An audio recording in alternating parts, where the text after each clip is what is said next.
Okay, good evening, everyone. I want to welcome you to the February 17th meeting of the Douglas Board of Selectmen. If we could all stand for the pledge. Pledge allegiance to the flag of the United States of America and to the republic for which it stands, one nation, under God, indivisible, with liberty and justice for all. A little shaky, they'll have a Lisa here. I know, we did. Lisa, where are you? Yeah, we were waiting. She could have done it remotely for us. So for chairman's announcements, we do have the chairman remote. He did ask that I run this meeting. Les, you still want me to do that? 100%. 100%, okay. So 100% we'll give you. Is there anyone in the audience that would like to speak to something that's currently not on our agenda?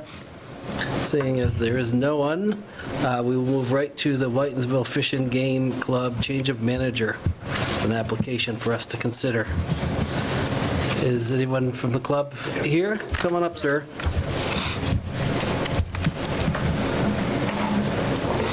Good evening. Good evening. May I sit? Oh, of course, please. Thanks. Yes. So are you the new manager? Hopefully. Okay. So, where do you come from? And I mean, I think this is pretty much a rubber stamp. I live here in town, Yeah. so I'm coming from the Uxbridge line, right on Northeast Main Street. Short drive, not too bad. Great. All the required paperwork is here, and the applicant is here. Any questions from the board? I don't see anything fishy here or gamey. Fishy or gamey? Yeah. It's good. Seems pretty straightforward. I guess we're. Yeah. That was good. They're all sober, too. Hey, Yeah, it's only 7 o'clock, I hope. don't be so sure. So it seems pretty simple. Yeah, Definitely. So I'll make a motion to accept the change of manager application for the Whitensville Fish and Game Club. second. Made by Ross, seconded by Hal. Any further discussion? All those in favor, say aye. Aye. Aye. And, we got a roll call. Roll call. Smith, aye. Davis, aye. Bone and aye. Stevens, aye. Aye. All right, that's pretty easy. Quick and easy. I like it. All right. Cool. All right, thank you very much, gentlemen. Thank you. Have fun. The liquor license comes from, I have a question. Yeah. When would I come pick it up here, or would it be just sent directly to the club? I'm not sure how that process works. Are we signing that? Yeah, you have to sign. Yeah, so give us a couple days, I Oh, would yeah. imagine, just to get it signed. I can email Lisa. Yeah. Yeah, work to her. You can check it. Yeah. All right, perfect. We'll come in and get that done for you. All right. Thank you very much, gentlemen. Thank you. Good. Thank you. Have a good night. You as well. Item number 6. Excuse me, review building department proposed fee increases. And I'm sure there's a story behind those, Matt. From time to time, the building commissioner is tasked with reviewing our relative position versus area communities and making sure that we don't want to be higher than anyone, but we don't want to be such a bargain that we're leaving revenue on the table compared to other communities. So the changes appear in red font. So your existing Douglas fees are in the far left-hand column, then proposed Douglas fees in the next. And then you have Sutton, Uxbridge, Northbridge, Webster, Oxford, Grafton, and Millville as your comparison set. These are not very large fees. And for the most part, we're just coming into line with others. So most communities, for instance, for a demo permit are at $100. Douglas right now is the only community in the comparison set at $50. Grafton may be at $50. But the building commissioner wants to join the rest of the area communities at $100. So percentage, it's a big increase, but in terms of the Dollars. cost of a permit, It's not going to scare anybody off from I demolishing don't think something so. It that should- needs If you're to... going to bleed over $50, Yeah. I don't know if you're ready. Then we're wondering what you're doing with the demolition material if the $50 makes that much. We issue a lot of permits every year, and it adds up over time. Yeah. Can you explain to me the commercial electric, the $100 plus the 3% contract price? What's the contract? So there's an estimate of value that the applicant puts on the building permit application based on the code and their industry standards. So 3% of the contract price, which is say you're doing $10,000 worth of work, it's going to come out to what? 300? $300 plus the $100 flat fee, $400. We currently don't, now, a little bit of change in this year's budget, we're trying to get our stipends for plumbing and electrical or wiring up to a competitive level. We do have the obligation to recoup the costs of their service to the town and pay that to them as a stipend, as much as we can, keep it level. Because again, we're in a competition for talent. You know when the last time we adjusted these was? I think it was when the current building commissioner was first hired.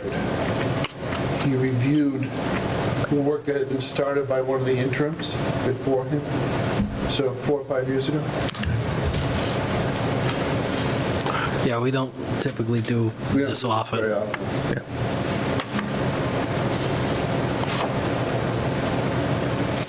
The commercial inspections is question marks across there. Do we charge anything now for visit? I think that's 63. Yeah, I don't know that we break them out that way.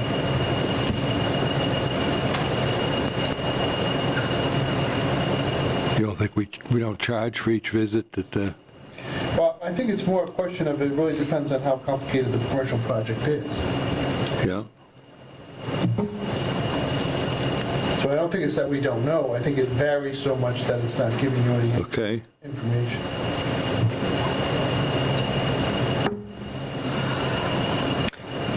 Do we need to take a recess? It's not you, I'm just gonna shut this door, I don't know. Oh. I think it's something coming from here. Okay. That's funny. Les, do you have this in your packet? No, I didn't see the copy before I left, but I'm familiar with the building, the demo permit fee. I mean, $50 was a bargain. And, you know, it being 100 is on par with other communities. I don't have enough information about the commercial end of it. I think, you know, that's one piece. That might be where this is. I know Mr. Fraser's online. Is he? Hey, Ken. Well, have you joined us?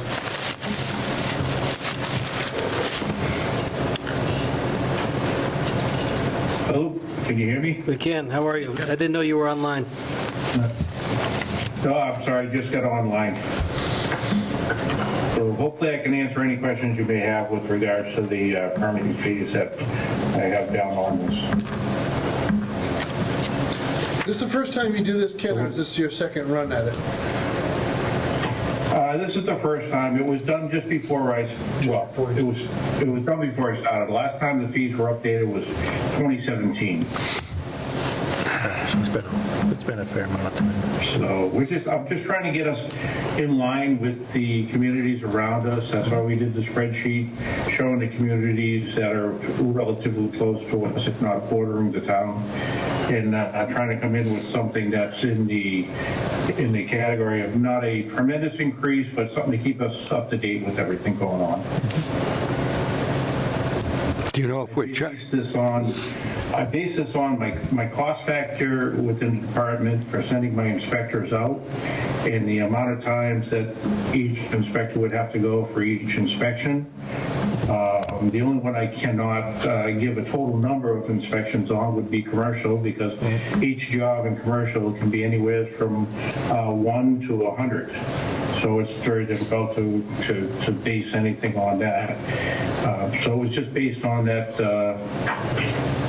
a line item of being, minimum fee for a small job to go in and change the toilet out or whatever, or change out a circuit or whatever. It's, it's a small job, to when we're getting into the bigger jobs, to do the percentage of cost of the job. Do we currently charge anything for each inspection when they go out in the field? No, we No? wrap all of the inspections are Okay. into the fees that Okay. we prescribe within in the town. Okay. That's why, if you also notice, I did increase the re-inspection fees. I didn't increase them, but I'm at, all re-inspection fees are a minimum of $50 for a re-inspection fee.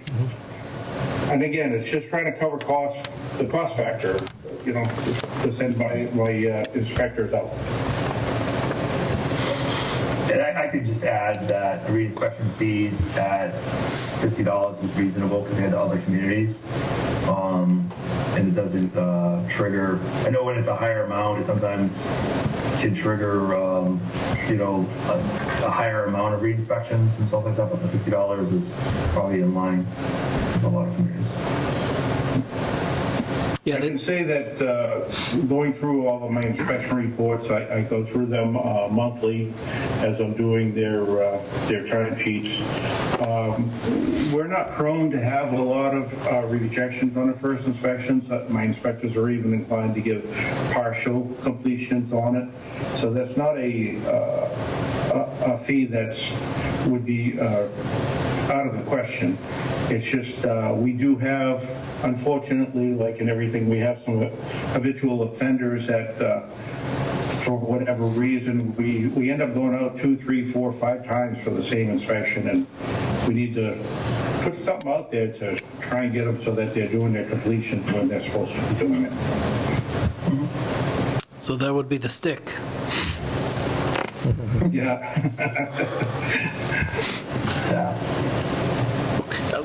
Short of that, I don't see a lot of outliers here that cause me pause. It's been some time. This might be the 17 was the one. I bet you this is my second time I'm looking at this. So yeah. I think it's pretty modest. It's time to do it. Yeah. It's pretty modest. I'm sorry. 2017 was the last time that there was any upgrades or updates on any of the permitting fees. I don't see any of these as discouraging business investment in town or being an unfair burden to homeowners.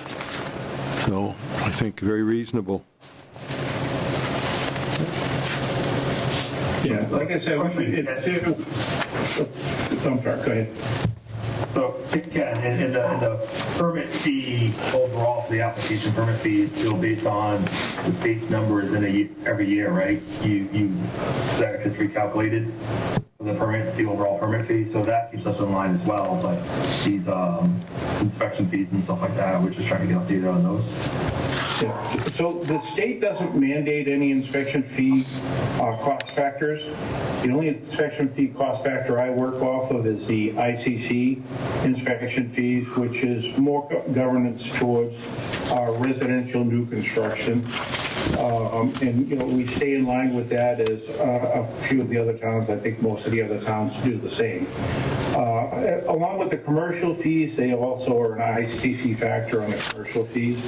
But when we're getting into the plumbing, the mechanicals, the electricals, there is no ICC fee scheduling on that. So I'm just trying to stay in guides with the communities around us of what they're charging. I mean, at the end of the day, if we're charging $150 for a commercial electric permit that I'm sending my guys out 4 or 5 times for an inspection, we're already in the red. Yeah. We've got review time, we've got inspection time, I've got travel that I've got to pay, and, the list goes on. So I'm just trying to bring us up to the standards that we need to meet.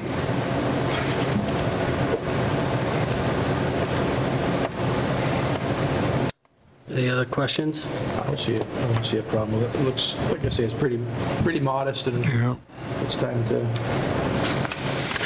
for review, so I think it looks good. Okay. I would entertain a motion. I'll make a motion to approve the building department proposed fee increases as presented. Second. Made by Ross, seconded by Hal. Roll call vote. Smith, aye. Davis, aye. Bone and I. Stevens, aye. Stevens, aye. All right, Ken, you're in the black. All right, thank you. Have a good night. We do this thing. It was item number 7. Review the revised 11 Gleason Court RFP. It's, the days are getting longer and building is about to commence, or at least discussion of it. What have we changed in here, Matt? So, Mr. Chairman, we specifically established a floor price mechanism. And I'm trying to, there's no page numbers here. Yeah, 165.8. Is that right? Yeah, so if you look on section 4 of the RFP, halfway down the page, it's an underline. The minimum bid that will be entertained by the Board of Selectmen shall be $165,800. This is the assessed value of the underlying real estate, which is uniform across the village business zoning district in which the property is located. Now, let's just pause for a second. Under the statute, if you accept a price less than the appraised value, then you must explain why. In the file and the notice of award, and just for posterity's sake. The appraised value on the property is $390,000. If we are to believe the last round of bidders, the price kind of forces them to consider additions or other significant enhancements to the built environment. And the Select Board has expressed its will that the campus not change radically, that you have a building with a parking lot, maybe some smaller outside amenities, but that really the building is going to be what is there. So if that's the case, you might want to go all the way down to the real estate value. Now, you really shouldn't go below that because the land is worth something. So if the building got hit by lightning or a tornado and it fell down, you'd have a lot that's worth about $165,000. So to let that just go is really not prudent. One of the bidders only offered $10,000 last time, and the consensus was that was an insulting offer. I think this gets us out of that possibility of misunderstanding. But if they offer anything below $390,000, they have to explain what it is about their pro forma budget for the project That wouldn't yield that much. pushes that price down. Yeah. And you have to believe it. That's the one issue, and then the second issue is specifically on the restrictions. Yeah. You asked me to add, I think it was consensus of the board, if it was a specific vote. On H, this is under the restrictions, it's H1. There shall be no additions made to the building. Exterior amenities such as, but not limited to, landscape areas, parking shelters, restoration of covered entries and stairways are encouraged. So really, you're looking to restore the porches or the entryways that were there in the original grammar school building, but you're not entertaining exterior additions, either in the form of additional units or even something like a shaft or an elevator. as long as there's room inside for the elevator to go up, an existing shaft that's there, meets the dimensions. So those are the two that the select board directed me to write into the RFP.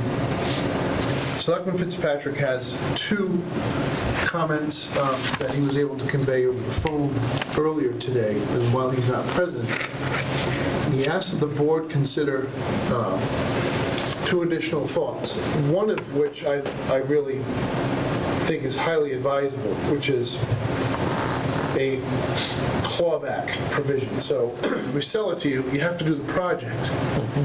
If you don't do the project, you lose. And the title reverts to the town. Because the notion here is that we're not selling something for somebody to speculate on. They've proposed a project, the project wins the process, and then we expect to go. So that clawback, and I would have to interact with land council to make sure it meets all the legal requirements for such a thing. The trouble there is you might have to escrow the money, right? And just say we're going to take the title back, but you're going to get your money back. I'm not exactly sure the mechanism that council would advise we use, so I would have to research that. And the second thing, Just what's the definition of sort of performing under the contract? Is it actual construction? it's one of the things I would need council. Get on that, okay. I mean, really, you want the project to be done. Right. So there's more than one way you can skin the cat. You can say you need a certificate of occupancy by such and such a date, or you could say you need to take a building permit by such and such a date and get a CO by no less than or no more than 24 months later, such and such thing. I'll defer to council because council will have the experience to write that. The other thing that Selectman Fitzpatrick is suggesting you consider adding to this is the possibility of not only restricting the project proposal to no additions to the building, but actually requiring the bidder to accept deed restrictions. So that after they've had it for 5 years, they don't just decide to make the addition. That's a little bit trickier. I think it can be done. You can deed restrict a bunch of things. One of the issues here is traffic on Gleason Court and making sure that we are safeguarding the interests of our school campus and our public safety access to the school campus by not having so many people living in this building that they start to jam it up. We already have a busy road there between the post office and the adult social center. I don't know how many people are parking there for the Chinese restaurant. I think they use the little parking lot behind the restaurant. But there's a fair amount of traffic, and on a busy day at the adult social center, you really have every spot is taken up, and you got lots of people crossing back and forth across the road. So if you have X number of units and you have 2 or 3 people living in each unit in this building, you'll feel the increase in traffic. So I think that's something for you guys to consider. Now, as far as the format of this discussion goes, I mean, you have 2 proposed edits in front of you. You can either hold off on those or approve them. And then the other 2 ideas that Selectman Fitzpatrick have brought forward, you can either direct me to write those up through council, or if you choose that you don't want to put those restrictions on, let me know so that we can. I like all 4 of all of them, actually. I think it's a good idea to include those. Like you say, just so it doesn't get bought and still sit there. Do we need a vote to direct you to include? Les, do you have any thoughts before we move forward here? Yeah, I think it's a good idea with the building permit and the CO timeline. I think that encourages someone to kind of get off their feet, and encourages them, at least that's a time frame. The deed restriction is, I think, the tricky part about just the language. That's going to be one of the just because those can be written so many different ways and stuff like that. I think you gotta also give the flexibility is on the outside is about the elevator shaft if they need that, or handicap accessibility to the building. Should they have to remove a window on the side to create a ramp for handicap accessibility to the first floor units. But the rest of it I'm good with. I like the fact that we're going to have at least a floor price on that 165. It gives, and then I think that should get people to put their proposal together and they know what the whole property value is worth. So.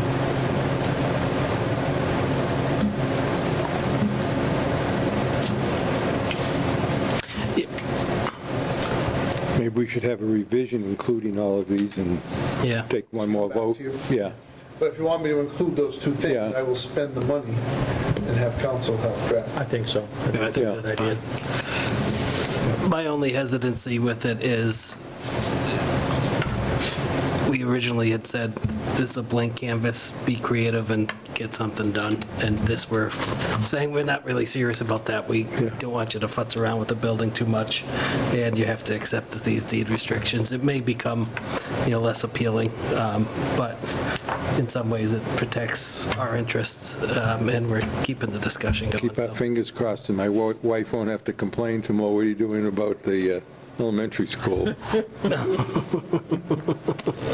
Yeah, it's, I think those four are good. And certainly won't be if Mike or someone has other great ideas. It's not set in stone. But we do want to move in this to get into the trade magazines. Yeah, I like to time this to be posted for 6 weeks to give us a chance to do a site walk within the bidding period and give them about 2 weeks or so to refine anything that they were thinking of submitting. So, because it has to be out for no less than 30 days, right? So I just put it out for 45. But if we get this out in the end of March, we'll still be opening in the middle of May. We lost a little bit of time, but not too much. The building is secure, so it's Cool. Clear on that and anything else needed? we don't need a recorded vote. I got the consensus of the board. Yeah.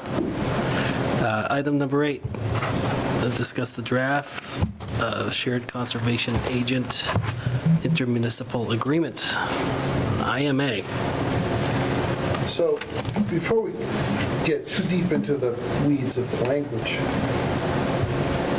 the town of Sutton and the town of Douglas currently share a conservation firm that does all of the field inspections and a lot of the reviews of plans associated with projects. And those fees are paid out of what is called a 53G account. Douglas has a budget, but Sutton does not, for items outside of the contract. So the conservation, the ecosystems are called, that's the name of the firm. Ecosystems will provide us with some back office support. So they'll do, they'll walk out an RDA, which is a request for determination of applicability. They will help draft some decisions and orders of conditions. And after a few years of working this, just a reminder, we had a part-time conservation agent who worked 18 or 19 hours a week, mostly on weekends. He wasn't accessible to the public, or he was here at nights because he had another job, and it was a state job. So under the ethics code, he couldn't have conflict of time. So he was faithful to his promise to the town to work those hours. And his salary was, roughly $42,000, $45,000 a year. So we just took that money and we moved it from the compensation line into the expense budget to be available to the Conservation Commission for any extra work that Ecosystems is asked to do.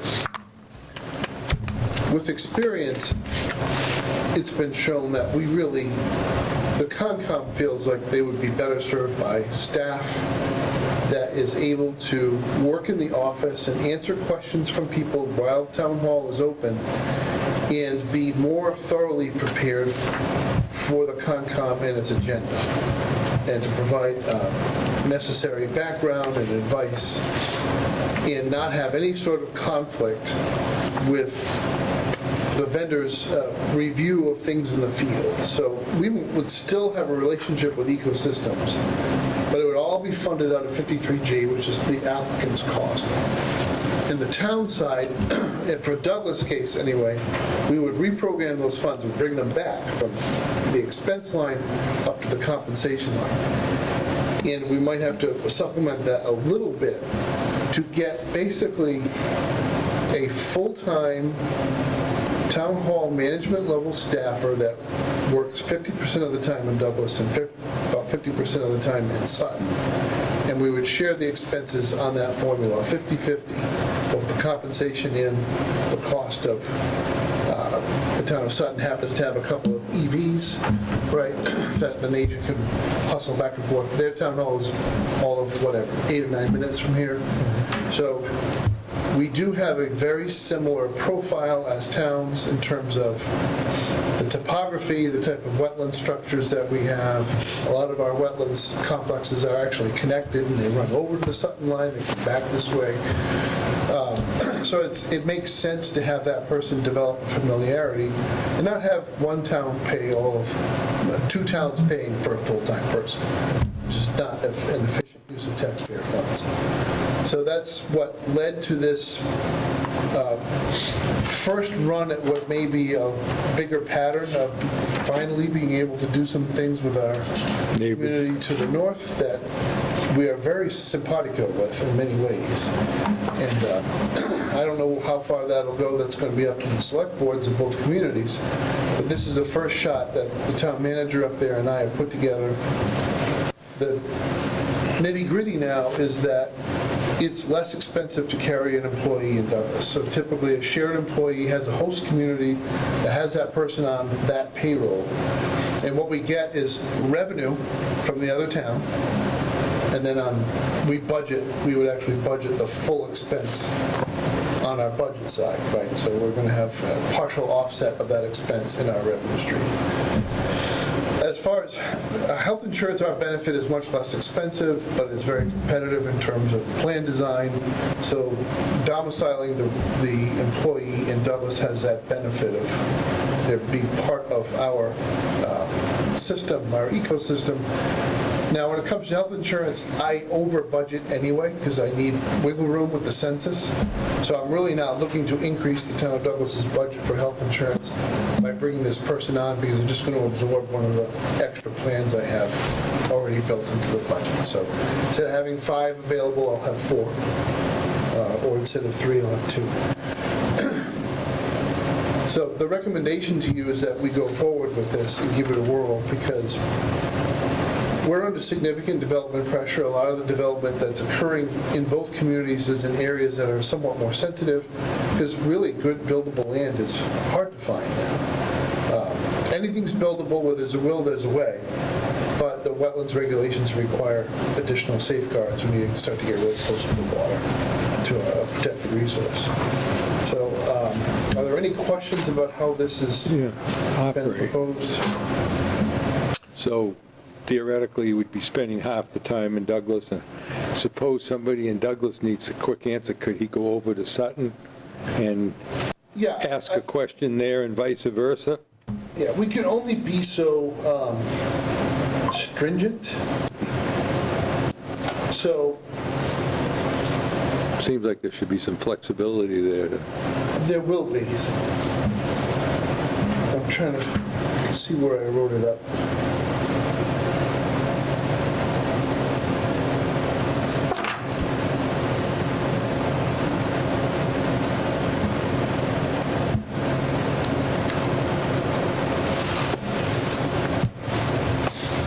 The conservation agent shall work on site from each town hall for no less than 16 hours per week for office hours, site visits, and customer service. The conservation agent shall comply with time and attendance tracking procedures used by the towns. So there's wiggle room there. 16 hours times 2 is 32. It's not quite a full week. The notion is you need to time where you need to run out and go to where you need to be to do your job. But when you post office hours, you need to be in attendance, because that is when applicants will expect to be able to ask you questions. So the thought here is if you say, I'm going to be in Douglas from 8 to 12 or 8:30 to 12:30, then no matter what you've got going on, unless you have a major violation or some other source of grief, that you would honor your office hours. But somebody from Sutton could come over theoretically and take advantage of the office hours in Douglas. As far as I'm concerned, find the person where they're at. If the two Yeah. buildings are 8-9 minutes apart, then if you need the answer that quickly, then just go to where they are having office hours that day. Yeah, that's kind of remote. But, so this is administrative staff level support for our conservation agent, who is, No. all right, I misunderstood. No, This the is vendor the- is not going to be the agent anymore. Okay. The vendor is going to be doing field work and being paid a 53G. This is basically to bring back some version of Steve's this, Okay. except that instead of working on Saturdays and nights, it would be available when town hall is open. The other benefit to this, and there's a long memo that the community development director prepared for the finance committee that I think Lisa's going to be forwarding to you, that don't expect you to vote on this tonight, explaining how our office assistant, the principal clerk in the community development office spends a great deal of her time working on the Conservation Commission's agendas and pulling together all the background. And she does that without very much guidance from ecosystems and their staff. So she's had to learn about a lot of procedural things and spends, she believes, almost 90% of her time in the office is spent in some way or shape or form chasing conservation stuff. That a full-time agent would relieve her of some of that burden. Because that community development office is support for zoning, planning, open space, master plan, stormwater. So there's a lot of things on their plate. But if you look at the Concom agendas and look at how long some of their meetings are, it's just a very busy, very detail-oriented commission. And so that's why it takes so much of our time. And we feel it. If there's anything that's not adequately prepared, what happens is the case gets continued, and the committee meets once a month.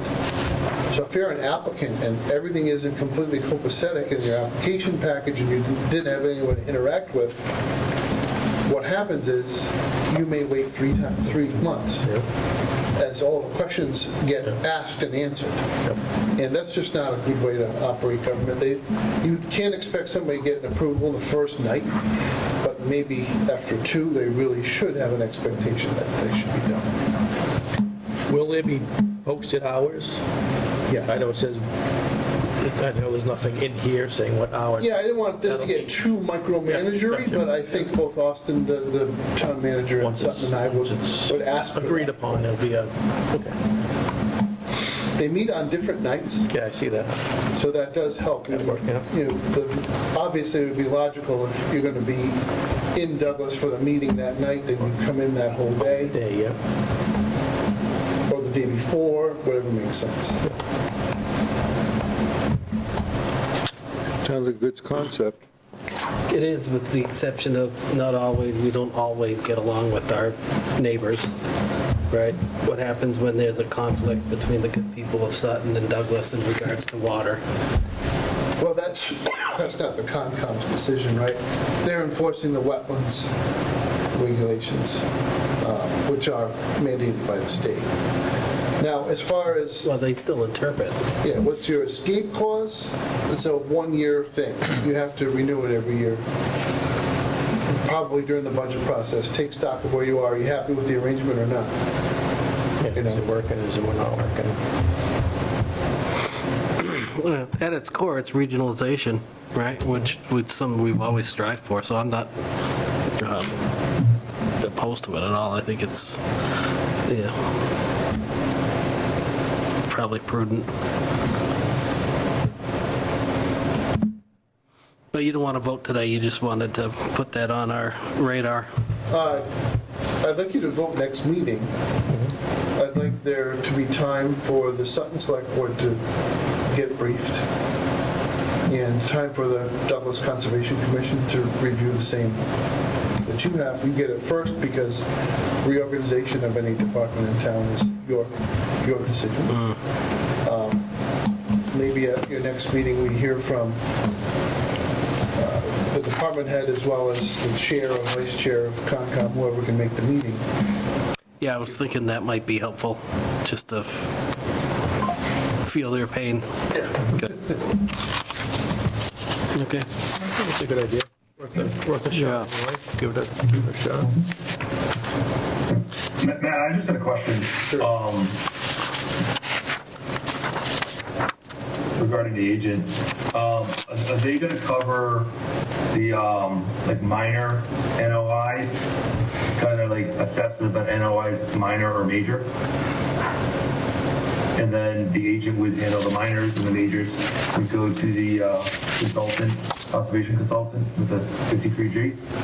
That's a question you need to ask your Concom, because I think that there's a tension point right now in our process in Douglas. I think everything's going to Concom.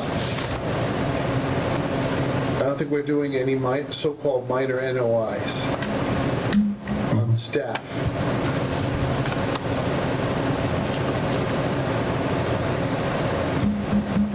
Okay. Yeah, I see that the benefit of this position, you know what I mean, because of our support staff, you know, for the amount of boards that they support. So this could help alleviate that a little bit. Do we have room? Sorry, Les.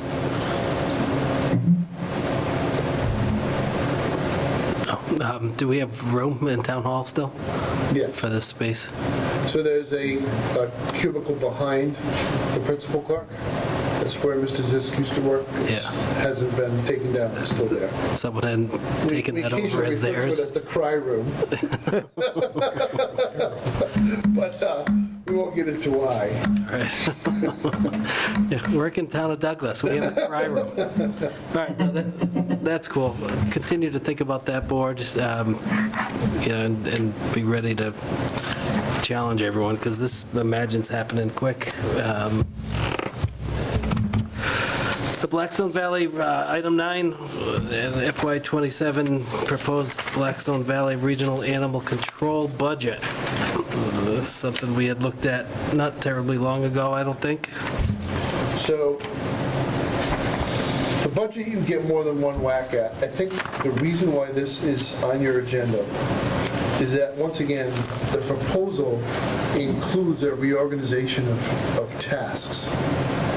And that is not a call for the town administrator to make. That is your decision.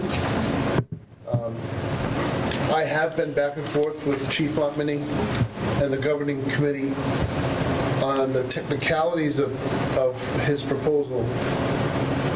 So the notion is you have a regional animal control officer that in many cases is responding to the exact same incident that an animal inspector, which is appointed by the Department of Public Health state level, is responding to the same thing. So I got this crazy looking raccoon running around my yard, right? So animal control, what might come, technically it is the job of the animal inspector to, because their mandate is rabies control, is to assess the situation, dispatch the animal if necessary, take the sample, make sure it gets to the lab, and that all necessary public health protocols are followed.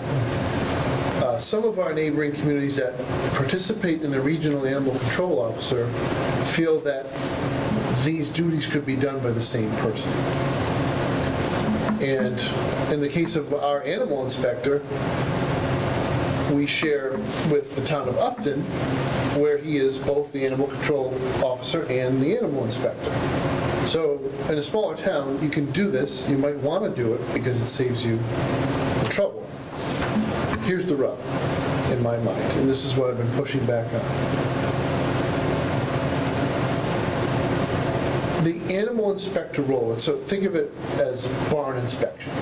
The barn inspector gets a barn book that is a confidential document. It is not shared with the town of Douglas. It is, the barn inspections that are done in the town of Douglas are captured in the barn book, and the information is kept by the Department of Public Health at the state level, and their animal welfare and animal health divisions, right? And their view is that they do not want the barn inspector and the animal control officer to be the same person. Because when you see that person coming up your driveway, it should be, this person is not going to write me a ticket or cite me or take my animals away. They are here to make an assessment of conditions and to do a census. And the thought is, I don't know if this is true or not, but the thought from the state level is that rapport that the barn inspector builds with the landowner is less fraught with tension than a relationship with somebody who's going to cite you for a violation.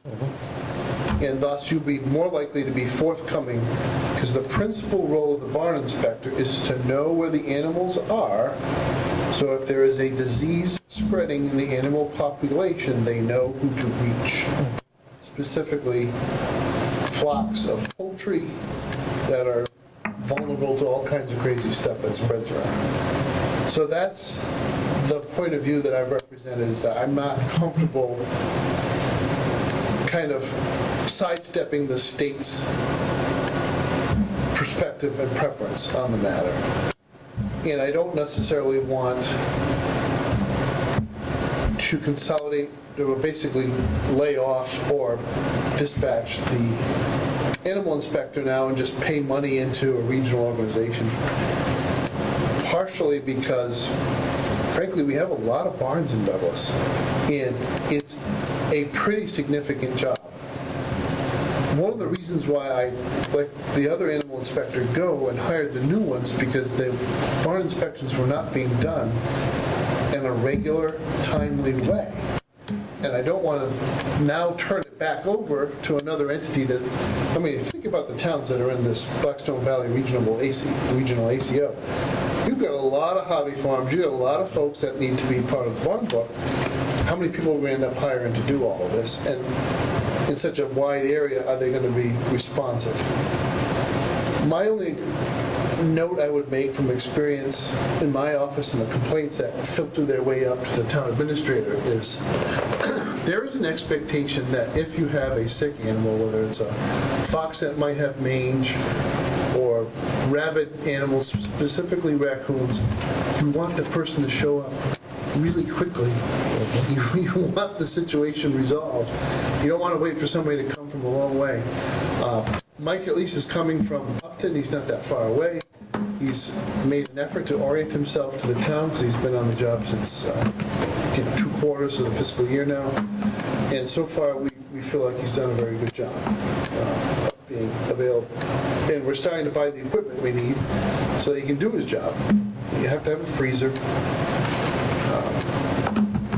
So that's why this is a discussion point for you. Do you want to go ahead with the proposed consolidation, or do you want to keep it separate? As an aside, we haven't seen the inspection come through us in a few years. And for a while, it was fairly consistent with every year. I haven't seen that. And then with our new animal bylaw, maybe that's even going to be a bigger need for somebody to check out what's going on if people are going to expand their agricultural use of their property, including animals. So, pretty timely, I think.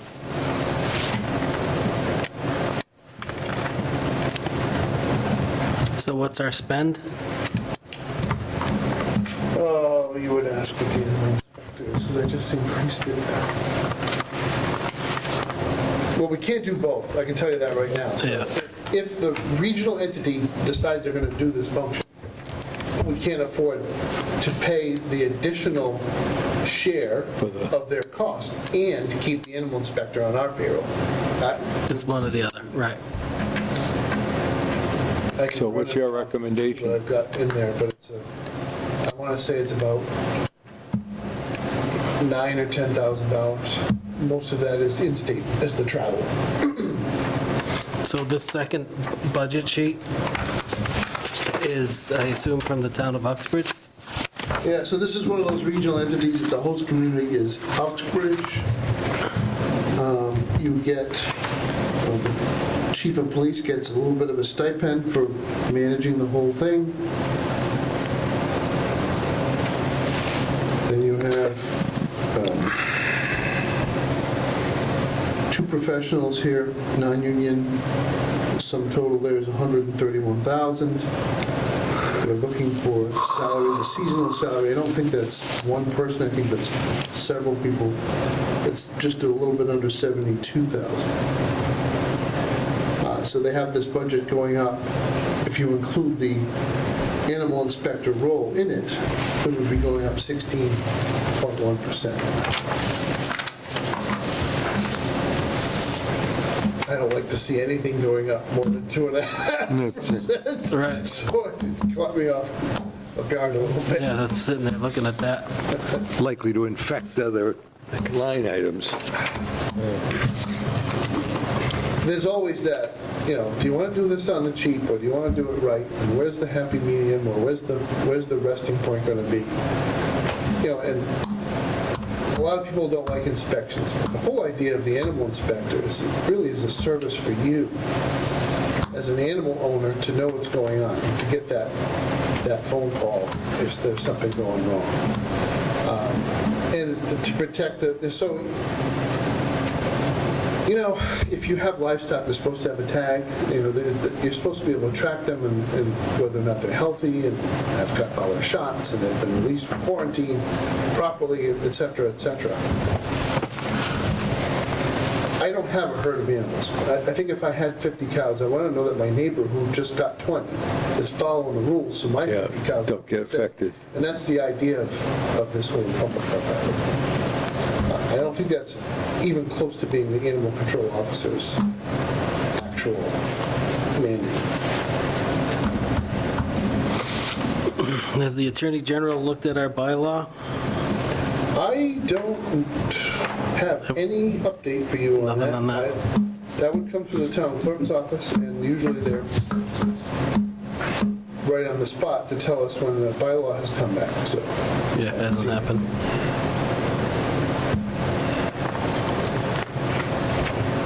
Les, do you have any thoughts? Yeah, no, it's one of those things where you kind of need, the barn inspector, the animal inspector, and it's public health. I mean, it's Matt, when do we have to make a decision, I guess? That's what I was going to make sure we have a full board or something like that. I'd like to finalize the budget by the end of March, before FinCom takes votes. Yeah. So you got maybe one more select board meeting, maybe two if you. Yeah, I'm just thinking I might give us time to chew on this and take a look at it and see what, I mean, I'm not sure what our neighbors are doing, if they're looking at an increase of this as well, and what they think, other communities, and seeing what direction they go in. But this kind of co-op regionalization thing that we've done with Uxbridge has worked out really well. And the fact that we've got a new barn inspector has been a plus in the right direction, considering. Now, in terms of the ACO arrangement, it has worked very well for the town of Douglas. We would absolutely want to stay in the ACO arrangement with Uxbridge. Everybody's got their thoughts about this person, that person, levels of service, but this arrangement has access to all the resources necessary to have a successful animal control operation. Yeah. We have shelter to bring the animals to, because Blackstone's involved, and we have people in the field, and there's coverage 24/7. So it's come a long way from what it was even 4 or 5 years ago, so I don't have any complaints about that. All right. Sir, do you have anything that you'd like to say? No? Oh, it looked like you were looking. No, daydream. Very good. Well, you're a good student. The teacher never would have known. I thought you were ready to ask the question. So welcome. Thank you for being here, I guess. We good on that for the time being? Yep. All right. Review article warrant, the warrant articles. There's nothing in our packet yet. We can only tell the townspeople that there will be a town meeting and that there will be things to vote on. Well, it's annual, right? So it's going to have the budget in there. Yeah. You have a number of articles coming out of planning board. I think you've got to give the planning board an opportunity to finish their work before they come to you with those.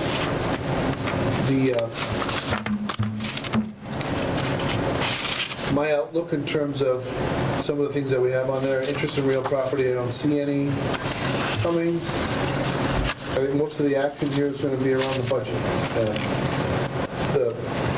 As you know, we do the Blackstone Valley Technical High School as a freestanding article, and we're awaiting, they're going to have their public hearing on their budget in the next 2 weeks, I believe, and we'll get better numbers from them at that time. Okay. Cool. I'll do my report. Yeah, we're just going to bang out some minutes if we can. First one is the January 6th, 2026 minutes.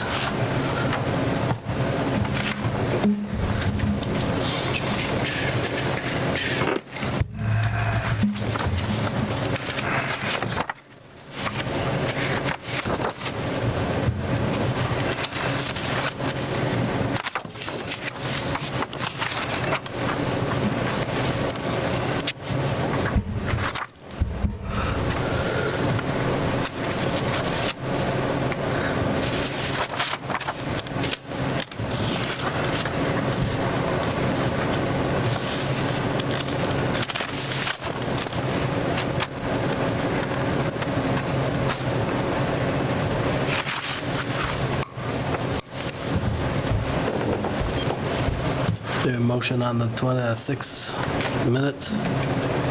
Move approval. Made by Hal, seconded by Ross. All those, roll call vote. Smith, aye. Davis, aye. Bone and I. Stevens, aye. We'll move right into January 20th.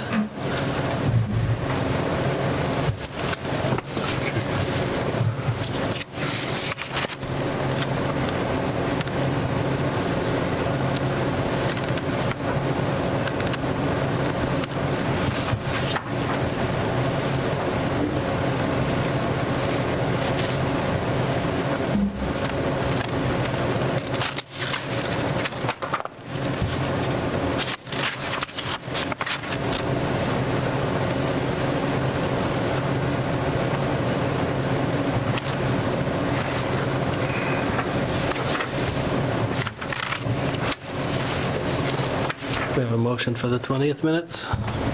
Move approval. Made by Hal. Second. Seconded by Ross. Roll call vote. Smith, aye. Davis, aye. Bone and I. Stevens, aye. Unanimous. Matt, your report. So the first thing is, I have nothing for item 14, so Oh, good. the executive session. We don't need to do that. It's all budget all the time. We've had some ups and downs as different department heads have finalized their budget and beginning to present before FinCom.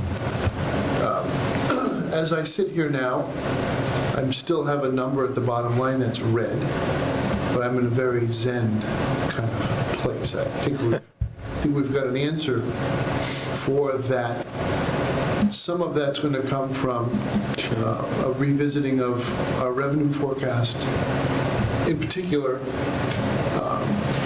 there's a couple of chunks that I want to look at. One of them is our revenue forecast for cannabis excise tax.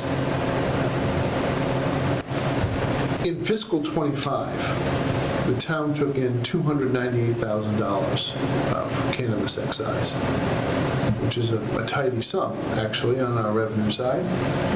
And at the moment, my budget only has $200,000 in it from that source. Now, I don't know about any of you guys, but if you're a small business and you lost 33% of your revenue, you're probably going to close. So you want the town to smoke more weed, come down to it. I'm not trying to encourage people to partake in any form. I'm just trying to do a budget, right? So, But if they are going to do it, they should do it in Douglas. do it in Douglas, Right. for God's sake, don't go to Northampton. Yeah. No, my point is that budgeting only 66% of that revenue source may not be the most thoughtful or reliable. I'm not terribly interested in making sure we have a turn back to free cash. We have to maintain our service levels. We have so much pressure on the education side that if I can squeeze another 50 grand out of that source, I'm going to try to persuade the finance director to go along with me. I think the rest of our local receipts are budgeted at the level as they really should. What do the last 3 years say about that? Is it growing? What's that? That 295 number? Oh, yeah. So it started at 120 and it's only going up? Yeah. Yeah. So I've asked for the last 2 quarters. We should have remittances for fiscal '26, quarter 1, quarter 2. If they are on trend to replicate or exceed 298 prorated to 4 quarters, then we should not budget only 200. Like I said, if they lost that much revenue, they would probably close. In which case you'd have 0. It's a completely different conversation. Yeah. There's a good feeling around property and casualty insurance. So about 60% of your bill is the actual property, not the liability piece, the coverage that protects you from loss on the property side. So that's 60% of your annual premium. When we did this deal, when we switched away from Maya, that carrier agreed to a 3-year premium freeze. So that portion of your bill will not go up because they agreed to keep it at the same level. So you probably overpaid this year, but as we get to the end of that rate cap, you're probably going to be about where you should be. That's still $30,000 to $40,000 less than you were paying for Maya for better coverage. So it's been a good deal, and that's 60% of the bill. The other pieces are IOD, workers' comp, and liability. So we met with our broker this morning, and he doesn't expect very much movement in those 3 areas. You have a very high deductible for IOD, so that is going to stabilize your rate, because we just haven't, to this point, knock on wood, we have not had any really significant claims hit IOD or workers' comp. So that's looking positive. The other place where we're looking for some wiggle room is around the retirement board. We have gotten a number from the retirement board, but it includes within it some employees that we do not pay for out of municipal budget. So we have our enterprise funds that cover their employees and their business-like operations. So when we pull them out, it might give me another $50,000, $60,000 worth of wiggle room. What I'm building up to trying to do is we're short in 2 areas I don't want to be short. We're short for the annual audit, so that cost has gone up. There's been a tremendous amount. You served on the audit committee, Mr. Chairman, right? The firm that used to do our audit has now been bought and sold twice. We have a completely different outfit doing our audit now. It's just more expensive. So $38,000 in the budget probably should be more like $50,000. And the other place where I think we have a lot of pressure and I need to put some things together is the legal budget. We are definitely running in land use council 2 times what we were running before. And I would say, from my perspective, it's been worth every last penny. We're actually getting answers to our questions. We're getting solid guidance, referral back to either case law or to statutes. So all of our boards are well advised, and we're getting an actual physical presence of legal counsel at meetings, which when the applicant has their counsel, and you don't have yours as the town, it's just, well, it's a circus act, it's unprofessional, and then you've got the attorney for the applicant trying to guide the board through their own bylaws, which is just awful. So we put a stop to that. It just, the budget was about $3,500 a month for a flat fee, and it's coming on, the hourly rate's coming in closer to $6,000 a month. So I know it's going to calm down a little bit as we get more used to working with each other. We don't have all this background briefing it's billable hours that we spend with counsel. And once they get their stride, there might be a little bit less hours. But I'd like to see that budget go from about $75,000 right now to $110,000, $115,000. I think that's what my goal is, and then still balance. I know from conversations with the superintendent that the school committee has its hands full wrestling with the budget this year. And I don't know what they're going to come up with. And it may be a very difficult conversation in March. But right now, my duty is to try to balance the municipal side budget really for the third year in a row with the expense side of the budget completely frozen. And about the only thing that's moving is health insurance, and the lion's share of our census and the health insurance program is from the school employees that we pay on the town side. I'm hopeful a renewal will come in pretty much exactly where it was budgeted.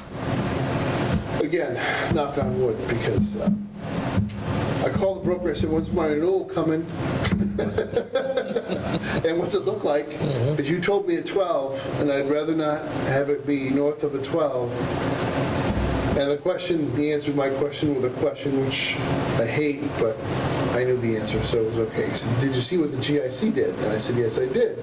The GIC came in with an 11.4. So, without GLP-1 drugs, and 14.4 with.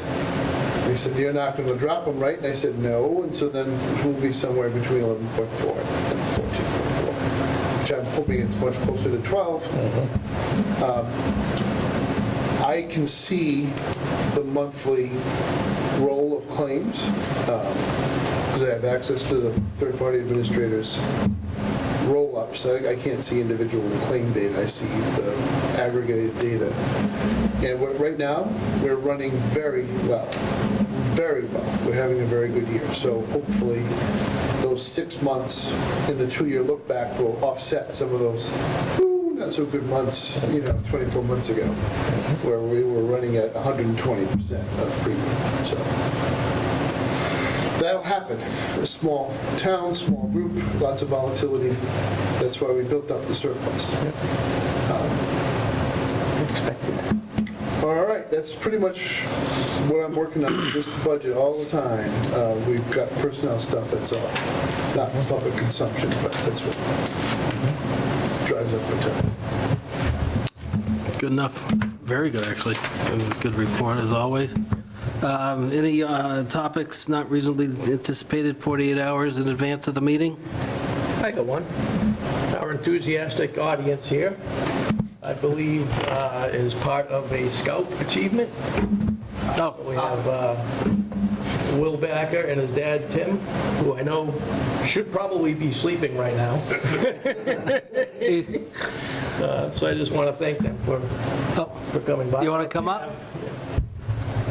Yeah, come on up. To say? Sure. Yeah. So that's... I'm doing this for one of my last few merit badges for citizenship in the community. So I'm right now on track for Eagle Scout. I'm hoping by June 30th I'll become Eagle. Hoping. Awesome. And I started Scouts around trying to think, 8th 8th grade, and now I'm in 11th. It's been a bumpy ride, and I've been just trying to work. Hopefully, get in there. That's awesome. I'm happy to be here. Yeah, good for you. It's a good work, Will. If you do make it to the Eagles Scout see you back ceremony, here what again. have you, please invite us. That's one of the things Yeah. I'd like to do most is go to the Eagle Scout ceremony. I think it's a really great program and a lot of dedication and commitment and sacrifice in order to achieve that rank, and that's something that you'll carry for the rest of your life. Absolutely. Yeah. It's impressive. Well, good for you. Anything else? That's it. Les? All good? You're good? All right. The one thing I will say is kudos to the girls varsity basketball team. Currently sitting at 20-0, or I might be embellishing. We'll call it 15, 18-0, something like that. Pretty darn good. Darn good. And they, I know that's a goal for all basketball teams is to win the Clark tournament, and they play in the championship game on Saturday at 6 o'clock. So kudos, young ladies. We will be there in spirit, and actually some of us may be there in present. So date night with Mrs. Bonin. That's awesome. Having that and no reason for executive session, a motion to adjourn. So move. Second, Roll call vote. Smith, aye? Davis, aye. Bone and I. Stevens, aye. All right. All right. Night, Les. Good night.